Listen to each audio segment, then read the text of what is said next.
അനേക സഹോദരിമാരെ ദൈവം എനിക്ക് നൽകുന്നവന്ന്. സഹോദരിമാരൊക്കെ ഒരുക്കണം. ഈ കാലഘട്ടങ്ങൾ, അതായത് നിങ്ങൾ ഇനി മനസ്സിലാക്കിയ കാര്യം എന്ന് പറഞ്ഞാൽ, ഈ കാലഘട്ടങ്ങളിൽ കർത്താവ് ഏറ്റവും കൂടുതൽ ഉപയോഗിക്കുന്ന സഹോദരിമാരെയാണ്. ദേവദാസന്മാരെ ഉപയോഗിക്കുന്നല്ല ഞാൻ പറയുന്നത്. പക്ഷെ എന്നാലും പലപ്പോഴും ദേവദാസിമാരൊക്കെ ശുശ്രൂഷ ചെയ്യുമ്പം സ്ത്രീകൾക്ക് ശുശ്രൂഷകൾ കൊടുക്കാത്തൊരു സമയമുണ്ട്. പക്ഷെ ഞാൻ നിങ്ങളോട് കാര്യം പറയട്ടെ, യേശുക്രിസ്തു പോലും ഒരു സ്ത്രീയോട് ആദ്യത്തെ സുവിശേഷം കർത്താവിൽ നിന്ന് പ്രാപിച്ചത് ആരെന്നറിയാം? മംഗലക്കാരത്തി മറിയ.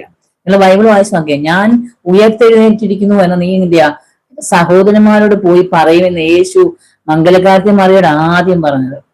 നിങ്ങൾ വചനം വായിച്ചു നോക്കണം. അതിനകത്ത് പല ആൾക്കാരെ എന്ത് ചെയ്യുക, സഹോദരിമാർക്ക് പ്രസംഗിക്കാൻ അവസരങ്ങൾ കൊടുക്കാറില്ല. അവരെ എങ്ങനെ താഴ്ത്തിക്കളയാൻ ആഗ്രഹിക്കുന്നു. പക്ഷെ എന്നാൽ യേശു ആദ്യം പറഞ്ഞ സുവിശേഷം, ആദ്യം സന്തോഷ വാർത്ത പറഞ്ഞത് ഞാൻ ഉയർത്തി, അതാണ് സുവിശേഷം. യേശുവിന്റെ ഉയർപ്പാണ് സുവിശേഷം. ആ പറഞ്ഞ എന്താ? നീ എന്റെ സഹോദരന്മാരോട് പോയി പറയാൻ പറഞ്ഞില്ലേ? എന്നിട്ട് അവര്